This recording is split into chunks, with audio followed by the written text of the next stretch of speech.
Հայաստանի Հանրապետության առողջապահության նախարար Անահիտ Ավանեսյանը եւ փոխնախարար Լենա Նանուշյանը կարծես թե ավարտել են առողջապահության ապահովագրության ներդրման գործընթացը, հիմա էլ լծվել են ստատուս ու մեկնաբանություն գրելու գործին։ Անահիտ Ավանեսյանը նախարար լինելով հանդերձ, որ պետք է զբաղվի առողջապահական ոլորտի քաոսային վիճակով, թիրախավորում եւ ծաղրում է ընդդիմադիր մեր ձևով շարժման համակարգող Նարեկ Կարապետյանին։ Բանն այն է, որ Կարապետյանն ասել էր, պետք է ունենանք առաջնորդ, որ գնա ուրիշ երկրներից որս բերի, երկիրը պահի։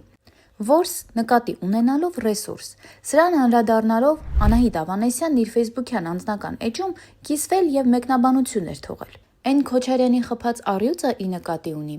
Հարցականով հնչեցրել էր Ավանեսյանը, որ նախարարը առողջապահության ոլորտից շատ բան չի հասկանում, հասկանալի է, սակայն թիմին հաճոյանալու համար քաղաքական քարոզն ու թիրախավորումը կարծես թե առաջնային է համարում։ Սրան ի պատասխան փոխնախարար Նանուշյանը եւս հայտնել էր իր հեղինակավոր կարծիքը։ Բա քարանձավների բանալիները երբ են բաժանելու։ Գրել էր Լենա Նանուշյանը, ով չկարողացավ գլուխ բերել առողջապահության համընդհանուր ապահովագրության ծրագիրը եւ Ավանեսյանն իր ձեռքը վերցրեց այն Նիկոլ Փաշինյանի առաջ գլխի կոր չմնալու համար։ Ֆեյսբուքյան օգտատերերից մեկն էլ փորձել էր նախարարին եւ փոխնախարարին թմբիրից հանել եւ սթափեցնել մեկնաբանություն թողնելով։